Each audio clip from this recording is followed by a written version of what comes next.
Good morning students. Knowledge tower में आप सभी का स्वागत है। आज मैं आप लोगों को दिए हुए सेंटेंस में से नाउन क्लॉज और आपको एडजेक्टिव या रिलेटिव क्लॉज पिक आउट करने का तरीका बता रहा हूँ। मैं नाउन क्लॉज के बारे में बताया था आप लोगों को। नाउन क्लॉज कहीं कहीं मेन क्लॉज का सब्जेक्ट होता है, कहीं कहीं ट्रांजिटिव वर्ब का ऑब्जेक्ट होता है, कहीं कहीं प्रीपोजिशन का ऑब्जेक्ट होता है। तो ये सब नाउन क्लॉज, जो नाउन क्लॉज होगा किसी मेन क्लॉज का किसी मेन वर्ब का सब्जेक्ट होगा, और जो सबऑर्डिनेट क्लॉज किसी वर्ब का ट्रांजिटिव वर्ब का ऑब्जेक्ट होता है वो भी नाउन क्लॉज कहा जाता है, और जो सबऑर्डिनेट क्लॉज किसी प्रीपोजिशन का ऑब्जेक्ट होगा वो भी नाउन क्लॉज होता है। ठीक है। तो और दूसरा एडजेक्टिव क्लॉज या रिलेटिव क्लॉज के बारे में बताया था। एडजेक्टिव क्लॉज और रिलेटिव क्लॉज चूँकि ये किसी न किसी नाउन या प्रोनाउन को मॉडिफाई करते हैं, किसी न किसी नाउन या प्रोनाउन की विशेषता बताते हैं। ठीक है। तो वो एडजेक्टिव क्लॉज या रिलेटिव क्लॉज कहे जाते हैं। ठीक है। एडजेक्टिव क्लॉज या रिलेटिव क्लॉज हमेशा किसी सेंटेंस में जो सबऑर्डिनेट क्लॉज किसी नाउन या प्रोनाउन को मॉडिफाई करता है, विशेषता बताता है, वही क्लॉज आपको एडजेक्टिव क्लॉज या रिलेटिव क्लॉज कहा जाता है। तो देखिए प्रैक्टिस नंबर 3 में देखिए कैसे कैसे हम नाउन क्लॉज और एडजेक्टिव या रिलेटिव क्लॉज कैसे चूज आउट करते हैं। तो देखिए यहाँ लिखा हुआ है, each of the sentences has subordinate clause, you have to say whether it is a noun clause और एडजेक्टिव या रिलेटिव क्लॉज। ठीक है। तो देखिए पहला सेंटेंस दिया हुआ है। पहला सेंटेंस जो है, no one knows who he is. ठीक है। No one knows who he is. ध्यान दीजिए यहाँ पर ये नोज जो है आपका, ये नोज जो है वर्ब है। ठीक है। नोज जो है एक वर्ब है, और नोज जो वर्ब है उसके बाद में जो सबऑर्डिनेट क्लॉज आपको आया हुआ है हु ही इज, यही आपका नाउन क्लॉज हुआ। ठीक है। तो मैं बताया था आप लोगों को कि नाउन क्लॉज हमेशा किसी न किसी वर्ब का ऑब्जेक्ट होता है। तो नोज चूँकि आपका वर्ब है और इसका हु ही इज जो है ऑब्जेक्ट के रूप में आया हुआ है, इसलिए यह जो सबऑर्डिनेट क्लॉज हुआ ये आपको नाउन क्लॉज हुआ। यानी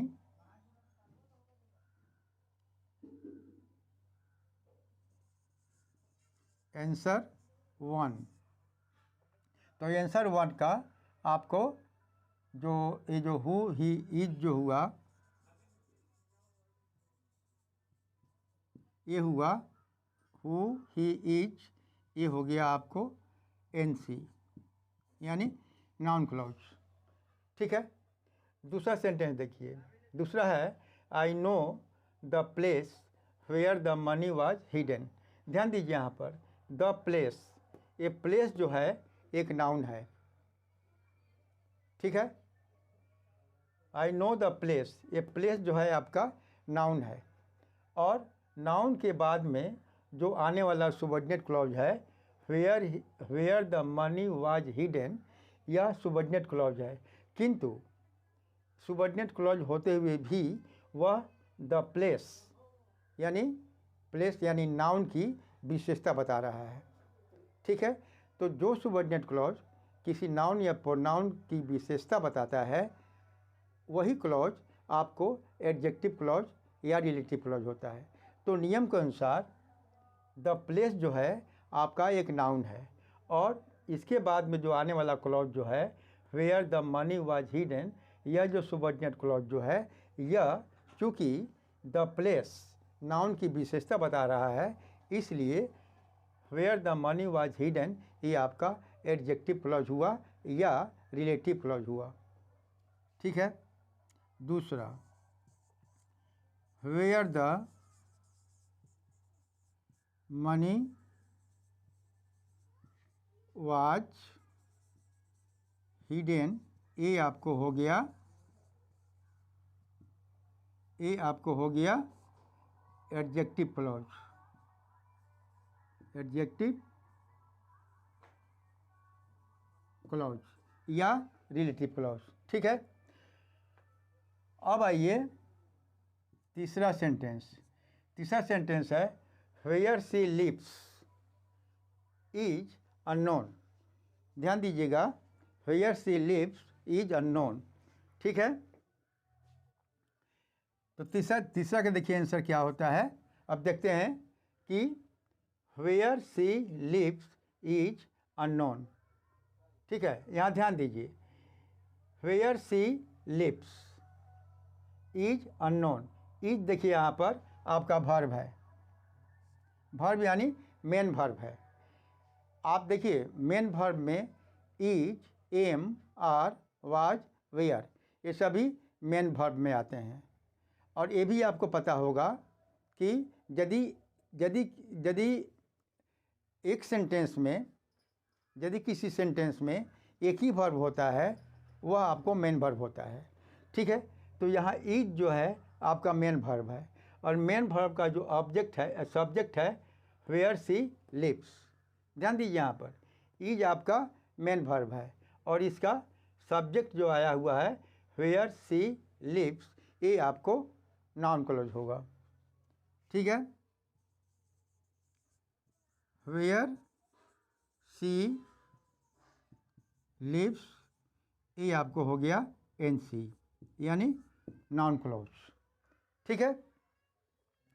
अब आगे देखिए 4 नंबर सेंटेंस। चौथा सेंटेंस देखिए, he that is down need fear no fall.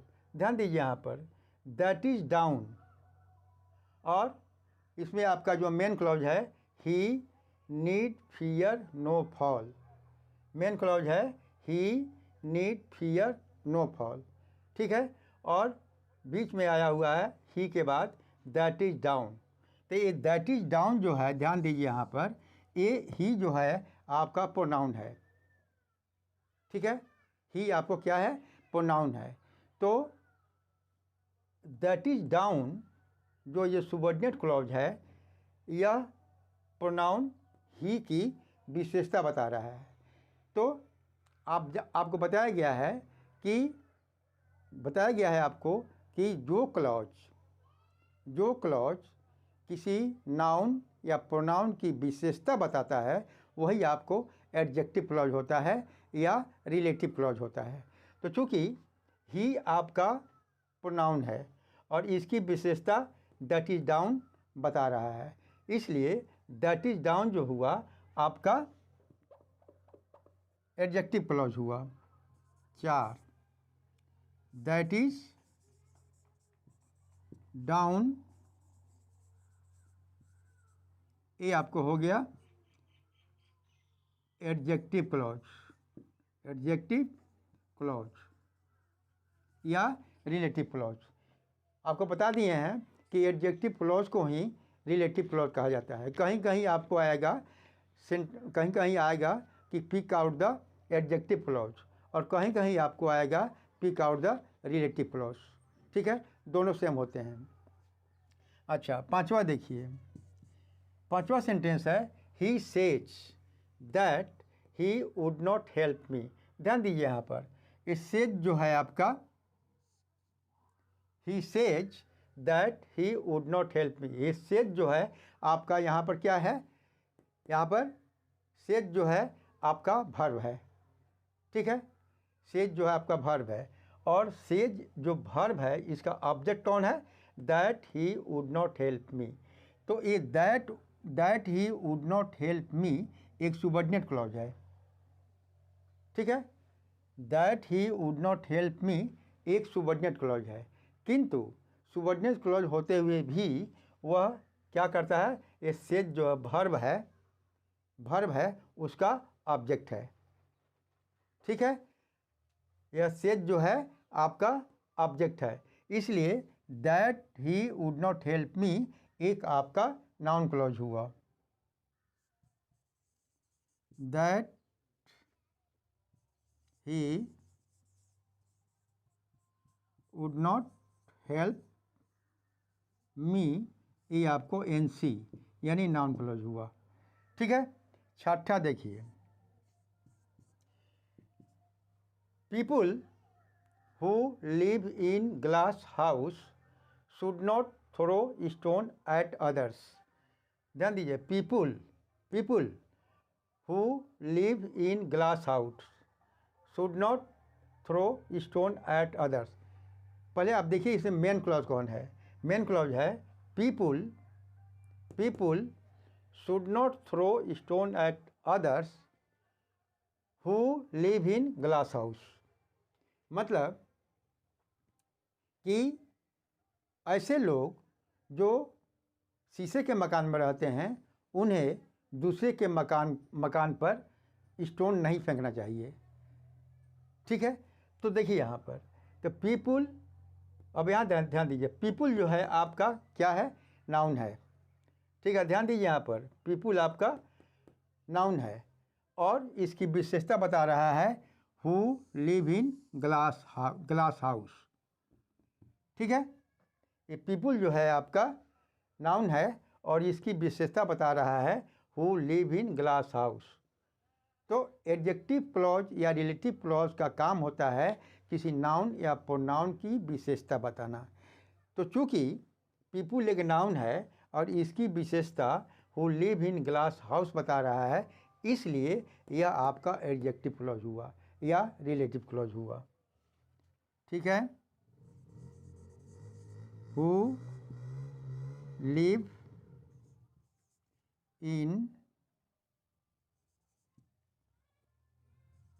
Glass house, ये आपको हो गया एडजेक्टिव क्लॉज। एडजेक्टिव क्लॉज, ठीक है। अच्छा, अब सातवां देखिए,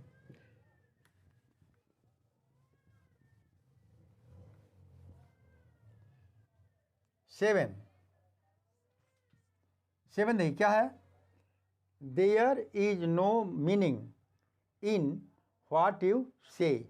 ध्यान दीजिए यहाँ पर ये इन जो है आपका क्या है, प्रीपोजिशन है। ठीक है, हम बता दिए आप लोगों को कि यदि प्रीपोजिशन के बाद में यदि कोई सुबॉर्डिनेट क्लॉज होता है तो वो नाउन क्लॉज होता है। ठीक है, यदि प्रीपोजिशन के बाद में यदि जो सुबॉर्डिनेट क्लॉज होता है वो नाउन क्लॉज होता है। तो यहाँ ध्यान दीजिए, इन आपका प्रीपोजिशन है। ठीक है, और इस प्रीपोजिशन का ऑब्जेक्ट कौन है, व्हाट यू से। ठीक है, तो किसी भी सेंटेंस में कोई भी सेंटेंस दिया हो और यदि आपको प्रीपोजिशन कहीं मिलता है तो ये समझ लीजिए कि प्रीपोजिशन के बाद में जो आने वाला जो क्लॉज होता है वो नाउन क्लॉज होता है। इसको खूब ध्यान में बैठा लीजिए, किसी भी सेंटेंस में यदि प्रीपोजिशन है तो प्रीपोजिशन के बाद में जो आने वाला जो क्लॉज होता है वो आपको नाउन क्लॉज होता है। इसलिए व्हाट यू से आपका नाउन क्लॉज हुआ। व्हाट यू से ये आपको हो गया एनसी यानी नाउन क्लॉज। ठीक है, आठवां देखिए, आठवां में क्या है, एट देखिए, द रीजन। ध्यान दीजिए, द रीजन आपको एक नाउन है, द रीजन आपको नाउन है और नाउन के द रीजन के बाद में जो आने वाला क्लॉज माने जो क्लॉज कौन है, why he was come is clear. Why he was come is clear. पहले आप देखिए मेन क्लॉज कौन है, the reason is clear. The reason is clear, ये आपका मेन क्लॉज है और उसके बीच में कौन आया हुआ है, why he was come. Why he has come, why he has come. तो देखिए व्हाई ही हैज़ कम जो है, द रीजन एक नाउन है और इस नाउन की वो विशेषता बता रहा है। ठीक है, तो हम आपको बार बार बता रहे हैं कि जो सुबऑर्डिनेट क्लॉज या जो क्लॉज किसी नाउन या प्रोनाउन की विशेषता बताता है वही आपको एडजेक्टिव क्लॉज या रिलेटिव क्लॉज कहा जाता है। तो चूँकि द रीजन आपका नाउन है और इसकी विशेषता बता रहा है व्हाई ही हैज़ कम, ये आपको एडजेक्टिव क्लॉज या रिलेटिव क्लॉज है। इसलिए नंबर 8 आपको हो गया व्हाई ही हैज़ कम, ये हो गया आपको एडजेक्टिव क्लॉज। एडजेक्टिव क्लॉज कहिए या रिलेटिव क्लॉज कहिए।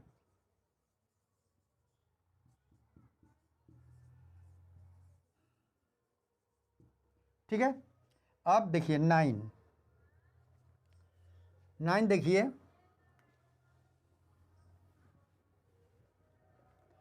9 है आंसर 9 देखिए, do you know what he wants, ध्यान दीजिए यहाँ पर, do you know what he wants. ये नो जो है एक वर्ब है और इस वर्ब का ऑब्जेक्ट कौन है, व्हाट ही वांट्स। ठीक है, तो आपको पता है कि यदि किसी सेंटेंस में यदि वर्ब का जो क्लॉज ऑब्जेक्ट होता है, किसी सेंटेंस में वर्ब, पहले देखिए किसी से वर्ब कहाँ है, तो यहाँ देखिए ये नो आपका वर्ब है और नो जो वर्ब है इसके बाद में जो आने वाला क्लॉज है व्हाट ही वांट्स, ये आपका नाउन क्लॉज है। क्यों कि नाउन क्लॉज जो होता है हमेशा किसी वर्ब के बाद में आता है, यानी किसी वर्ब का ऑब्जेक्ट होता है। ठीक है ना, तो नो आपका वर्ब है और इसका ऑब्जेक्ट व्हाट ही वांट्स है, इसलिए ये आपको नाउन क्लॉज हुआ, व्हाट ही वांट्स, ये आपको हो गया एनसी यानी नाउन क्लॉज। 10 देखिए, 10 में क्या है, दिस इज द हाउस, ध्यान दीजिए ये हाउस जो है आपका नाउन है। ठीक है, द हाउस जो है आपका नाउन है और इसके बाद में जो आने वाला सुबऑर्डिनेट क्लॉज कौन है, that my father built, that my father built. इसका मीनिंग क्या हुआ, दिस इज द हाउस, यह वही घर है जिसे मेरे पिता ने बनवाया था। ठीक है, यह वही घर है जिसे मेरे पिता ने बनवाया था। तो ध्यान दीजिए यहाँ पर this is the house, the house जो है एक नाउन है और उसके बाद में जो सुबऑर्डिनेट क्लॉज आया हुआ है दैट माई फादर बिल्ट, जो सुबऑर्डिनेट क्लॉज है, यह सुबऑर्डिनेट क्लॉज हाउस की विशेषता बता रहा है, इसलिए यह एडजेक्टिव क्लॉज है या रिलेटिव क्लॉज है। ठीक है, कारण कि एडजेक्टिव क्लॉज या रिलेटिव क्लॉज हम उसी को कहते हैं जो किसी नाउन या प्रोनाउन की विशेषता बताता है। एडजेक्टिव क्लॉज हम उसी क्लॉज को कहते हैं जो किसी नाउन या प्रोनाउन की विशेषता बताता है। तो चूँकि द हाउस एक नाउन है और इसकी विशेषता कौन बता रहा है, दैट माई फादर बिल्ट, इसलिए यह एडजेक्टिव क्लॉज हुआ, दैट माई फादर बिल्ट, यह हुआ आपको एडजेक्टिव क्लॉज या और नाउन को रिलेटिव क्लॉज।